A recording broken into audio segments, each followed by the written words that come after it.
Hello everybody, मेरा नाम है मोहित और आज की वीडियो में हम जानने वाले हैं पिप और डॉक स्ट्रिंग्स के बारे में। डॉक स्ट्रिंग्स के बारे में हमने पढ़ा था कि डॉक स्ट्रिंग क्या होती है, सिर्फ डेफिनेशन पढ़ा था, लेकिन इस वीडियो में हम डॉक स्ट्रिंग का यूज़ समझेंगे कि क्या यूज़ आता है उसका। ठीक है, तो सबसे पहले हम स्टार्ट करेंगे पिप से। पिप को समझेंगे कि पिप क्या होता है, कैसे काम करता है, कैसे उसको यूज़ में लिया जाता है, कैसे हमें जब दूसरे लाइब्रेरीज की ज़रूरत पड़ती है तो हम पिप की मदद से उन लाइब्रेरीज को इंस्टॉल करते हैं, या फिर जब ज़रूरत ख़त्म हो जाती है तो उन्हें पिप की मदद से ही अनइंस्टॉल कर देते हैं। तो ये सारी चीज़ें हम जानने वाले हैं।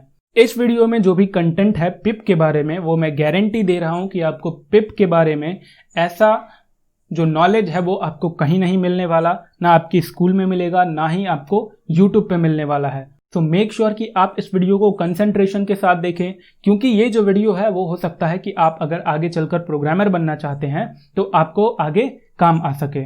सबसे पहले हम इसमें बात करेंगे कि पिप क्या होता है, फिर उसके बाद पिप के कमांड्स को समझेंगे, फिर लिस्ट ऑफ इंस्टॉल्ड मॉड्यूल्स को कैसे चेक किया जाए कि यानी वो कौन कौन सी लाइब्रेरीज हैं या फिर मॉड्यूल्स हैं जो कि हमारे सिस्टम के अंदर इंस्टॉल्ड हैं, उसको कैसे चेक किया जाता है, और एक जो मॉड्यूल इंस्टॉल है उसके बारे में हम कैसे जानकारी ले सकते हैं। ठीक है, जो हमारी लाइब्रेरी है या मॉड्यूल है उसको किसने बनाया था, या फिर उसका नाम क्या है, कहाँ पर वो इंस्टॉल्ड है हमारे सिस्टम के अंदर, तो ये सारी चीज़ें हम जानने वाले हैं। और एट लास्ट हम डॉक स्ट्रिंग्स के बारे में समझेंगे कि डॉक स्ट्रिंग्स जो है वो क्यों यूज़ होती हैं। तो चलिए सबसे पहले बात करते हैं व्हाट इज़ पिप। इस चीज़ को, पिप को समझने के लिए हम यहाँ पर एक एग्जाम्पल लेंगे। मान लेते हैं कि एक होटल है, हम एक 5 स्टार होटल में जाते हैं। अब वो जो होटल है उसको हम पाइथन लैंग्वेज मान लेते हैं। अब जो होटल है वो उसका कोई ओनर होगा, ठीक है। ठीक उसी तरह जो हमारा पाइथन लैंग्वेज है जो कि होटल के इक्वल था, तो पाइथन लैंग्वेज का भी कोई ओनर होगा। ओनर इन द सेंस कि कोई प्रोग्रामर होगा जो कि पाइथन लैंग्वेज की मदद से प्रोग्रामिंग कर रहा होगा कोई चीज़, ठीक है। अब सिमिलरली ओनर को, होटल के ओनर को किसी चीज़ की ज़रूरत पड़ती है, तो वो अब सारे काम खुद तो करेगा नहीं, ठीक है। वो क्या करेगा कि अपने मैनेजर को बोलेगा। ठीक उसी तरह पाइथन लैंग्वेज में हम ओनर हैं पाइथन के, ठीक है, हम प्रोग्रामर हैं। हमें जब किसी चीज़ की ज़रूरत पड़ती है तो हम पाइथन को नहीं बोल सकते कि हमें भाई इस लाइब्रेरी की ज़रूरत पड़ी है, जाओ इंस्टॉल कर दो। पाइथन तो ऐसे नहीं कर सकता। तो अब क्या होगा कि जो हमारा होटल का ओनर है वो मैनेजर को बोलेगा कि हमें इस चीज़ की कमी पड़ रही है, जाओ इस चीज़ को मैनेज करो या फिर इस चीज़ को लेकर आओ। ठीक उसी तरह हम भी, जो प्रोग्रामर है पाइथन के अंदर, वो पिप को बोलेगा जो कि एक पैकेज मैनेजर है। तो पिप का यहाँ पे हमारे पास डेफिनेशन आता है कि pip is a package manager that manages some modules और लाइब्रेरीज इन अ सिस्टम। तो जब भी किसी प्रोग्रामर को किसी अदर लाइब्रेरी की जरूरत पड़ती है जो कि पहले से ही बिल्ट इन लाइब्रेरीज में नहीं होती हैं, तो उसके लिए हमें जरूरत पड़ती है हमें उसे इंस्टॉल करने की। अब जिस लाइब्रेरी की हमें ज़रूरत पड़ी है उस लाइब्रेरी को इंस्टॉल करने के हमारे पास 2 ऑप्शन हैं। पहला है कि हम गूगल पर जाएं और हम वहां से पाइथन की ऑफिशियल वेबसाइट से व्हील पैकेज को डाउनलोड करें और फिर इंस्टॉल कर दें, तो ये काफ़ी भारी प्रोसेस हो जाता है। दूसरा मेथड है हमारे पास कि हम सीधे पिप को कमांड दें और पिप हमारे लिए बिना किसी झंझट के इंस्टॉल करके हमें वो दे देगा, राइट। तो पिप से हमें ये फ़ायदे होते हैं। अब चलिए बात करते हैं कि पिप कैसे यूज़ किया जाता है। तो उसके लिए मैं यहाँ पर सबसे पहले एक एग्जाम्पल लिखना चाहूँगा। मैं यहाँ पर एक लाइब्रेरी को मान लेते हैं यूज़ करना चाहता हूँ, ठीक है। जैसे कि मेरा जो लाइब्रेरी है वो है मेरा numpy, ठीक है। numpy बेसिकली हमने डिस्कस किया था पिछले वीडियो में क्या करता है। तो ये यहाँ पर मुझे एरर दे रहा है कि मॉड्यूल नॉट फाउंड एरर, ठीक है, यानी कि नो मॉड्यूल नेम्ड numpy। जबकि ये numpy हमने डिस्कस किया था कि ये एरेज के ऊपर मैथमेटिकल कंप्यूटेशन को परफॉर्म करने में काम आती है, राइट। ओके, तो अब चलिए हम इस numpy लाइब्रेरी को इंस्टॉल कर लेते हैं। इसके लिए सबसे पहले आपको यहाँ पर सर्च बार में आना है और यहाँ पर CMD पैनल को ओपन करना है। मैं इसे स्क्रीन को बड़ा कर लेता हूँ और इसके बाद आपको यहाँ पर ये जो पाथ दिख रहा है सी यूजर्स मोहित। अब ये जो पिप है ये खुद ही एक लाइब्रेरी है जो कि जब आप पाइथन को इंस्टॉल करते हैं तभी वो इंस्टॉल हो जाती है, राइट। तो इसको आपको अलग से इंस्टॉल करने की ज़रूरत नहीं है और ना ही कोई घबराने की ज़रूरत है। जब आप पाइथन को इंस्टॉल करेंगे तो उसके साथ ही ये जो पिप लाइब्रेरी है वो भी इंस्टॉल हो जाती है। अब मान लेते हैं कि आपको चेक करना है कि आपके सिस्टम में पिप इंस्टॉल है या नहीं है, तो उसके लिए सिंपल आपको यहाँ पर लिखना है पिप --- और फिर उसके बाद यहाँ पर लिखना है वर्जन।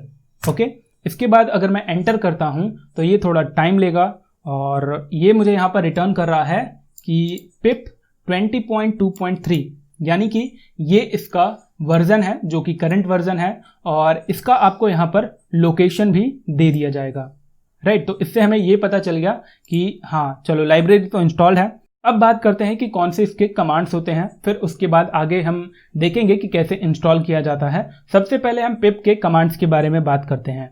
तो यहाँ पर आपको सिंपल लिखना है पिप और इसके बाद थोड़ा टाइम लेगा और यहाँ पर आपको पिप के बारे में वो सारी जानकारी दे दी जाएंगी। सबसे पहले तो आपको यहाँ पर ये मिलेगा यूजेस, ठीक है, पिप, और इसका जो सिंटैक्स होता है वो कैसे होता है, पिप, और फिर यहाँ पर आपको कमांड लिखना होगा और यहाँ पर ऑप्शनल चीज़ें आप चाहे तो लिख सकते हैं। कैसे, तो कमांड कौन कौन से होते हैं? कमांड्स हमारे पास ये होते हैं: install, download, uninstall, freeze, list, show, check, config, search, cache, wheel. जो हमें ज़रूरत पड़ने वाली है वो है install, download, uninstall, list, show, check. बस ये 6 जो हैं मोस्ट ऑफ टाइम हम इनको ही यूज़ करते हैं या फिर करने वाले हैं। ओके, और इसी के साथ हमारे पास कुछ जनरल ऑप्शंस भी आ गए। ये फालतू की चीज़ें हैं, इस पर आपको ध्यान नहीं देना। ओके, अब हम यहाँ पर जानेंगे कि कैसे चेक किया जाए कि कौन कौन सी लाइब्रेरीज या मॉड्यूल्स जो हैं वो हमारे सिस्टम के अंदर इंस्टॉल्ड हैं। तो उसके लिए आपको यहाँ पर लिखना है पिप और यहाँ पर आपको लिखना है लिस्ट। ओके, तो थोड़ा टाइम लगेगा और फिर उसके बाद आपको यहाँ पर एक लिस्ट दे दी जाएगी। जैसे कि आपको यहाँ पर दिख ही रहा होगा कि जो भी लाइब्रेरीज हमारे पास इस सिस्टम में इंस्टॉल्ड हैं वो हमें यहाँ पर मिल गई, ठीक है। इस साइड में हमारा पैकेज है और ये उन पैकेज का वर्जन है। तो ए से स्टार्ट होगा और फिर लास्ट तक ये चलता जाएगा। जैसे कि मैंने स्टार्टिंग में बताया था कि पिप भी एक खुद लाइब्रेरी है, एक पैकेज है जो कि दूसरे पैकेज को मैनेज करता है। ये सारी चीज़ें हमारे पास इंस्टॉल्ड हैं। जैसे कि अब हम यहाँ पर मान के चलते हैं, अब ये जो URL lib3 है ये पहले से इंस्टॉल होके आती हैं, ठीक है। ये बिल्ट इन होती हैं ये सारी लाइब्रेरीज। तो इसमें से ये सारी लाइब्रेरीज मैंने बाहर से इंस्टॉल नहीं की है और ना ही आपको करने की ज़रूरत पड़ेगी।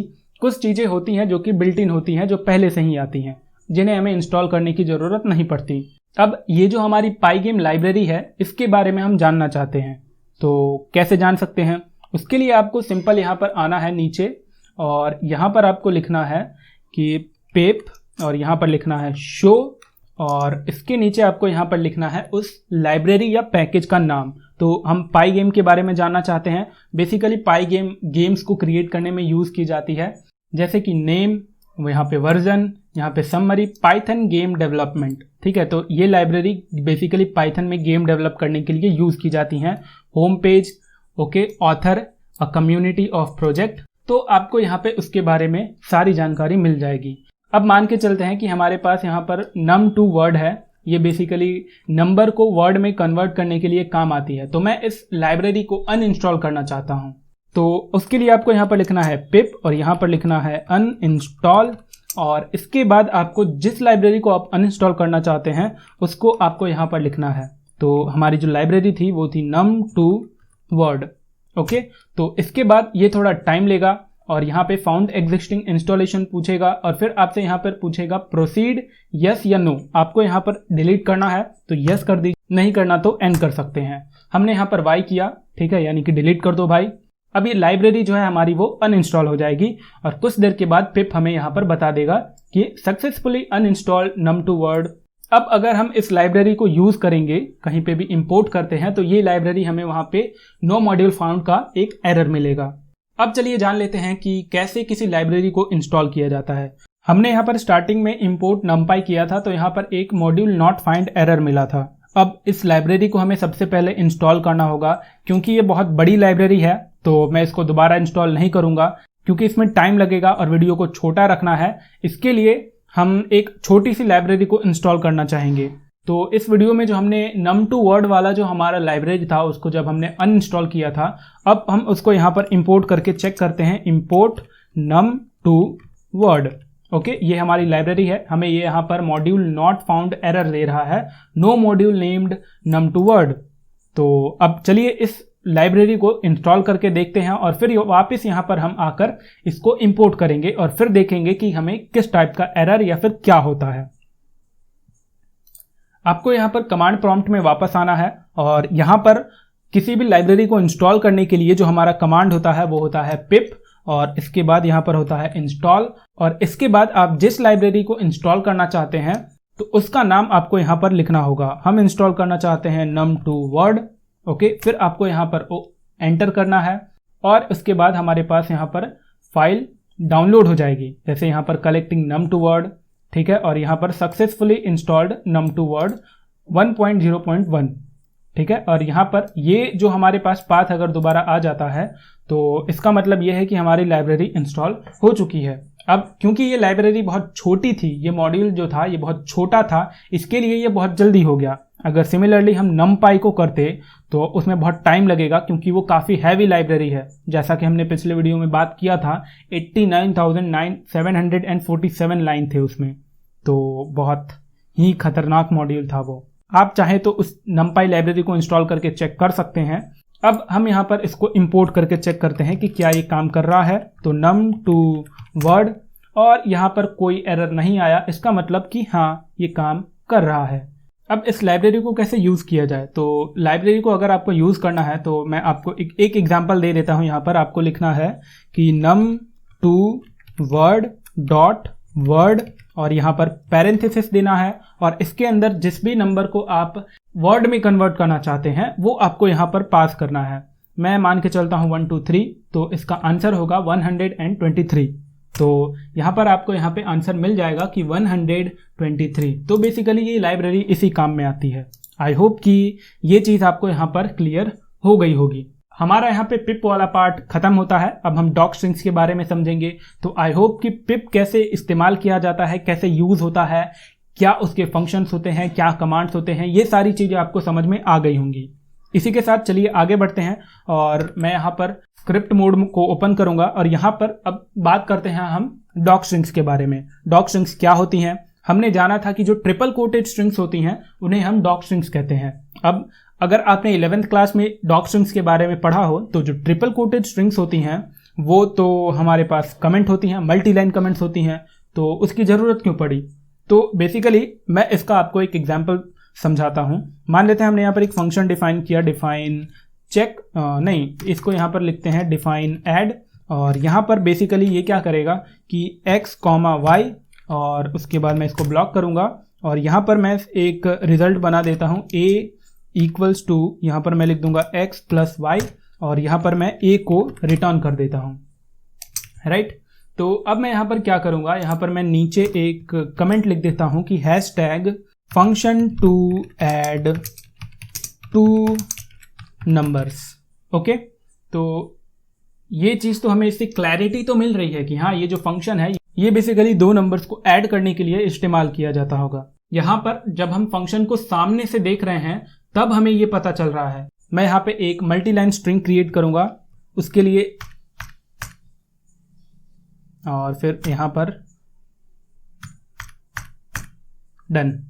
अब इसके अंदर मैं लिखूंगा कि फंक्शन टू ऐड क्या 2 नंबर्स, तो 2 नंबर्स। अब इस फंक्शन को हम सामने से देख रहे हैं तो हमें पता चल रहा है, लेकिन क्या हो कि अगर कोई इंसान आता है और वो देखना चाहता है कि इसमें क्या लिखा गया है, तो वो क्या करेगा, यहाँ पर कि एक कमांड देगा कि प्रिंट। इस प्रिंट स्टेटमेंट के अंदर आपको लिखना है फंक्शन का नाम, और यहाँ पर आपको लिखना है डॉट और अंडरस्कोर अंडरस्कोर, फिर यहाँ पर लिखना है आपको डॉक, और फिर आपको यहाँ पर लिखना है अंडरस्कोर अंडरस्कोर। तो अब ये जो मेथड है हमारा ये क्या करेगा कि इस फंक्शन के अंदर जो भी डॉक स्ट्रिंग्स होगी, अब बेसिकली मल्टी लाइन स्ट्रिंग है तो हम वहाँ पे एक लाइन में तो चीज़ों को लिखेंगे नहीं, ठीक है, वो बहुत बड़ी बड़ी लंबी लंबी चीज़ें होंगी।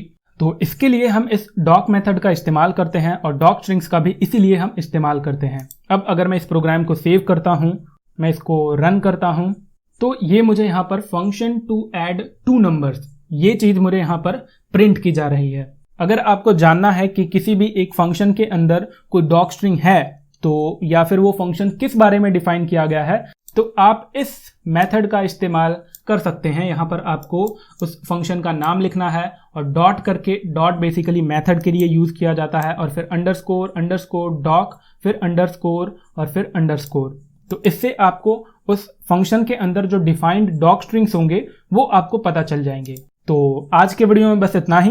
अब हम अगले वीडियो में पाइथन की डिफरेंट टाइप्स ऑफ लाइब्रेरीज का इस्तेमाल सीखेंगे, कैसे उन्हें यूज़ किया जाता है, कैसे इंपोर्ट किया जाता है, कैसे उनके साथ मज़े किए जाते हैं, खेले जाते हैं। ये सारी चीज़ें हम अगले वीडियो में जानेंगे।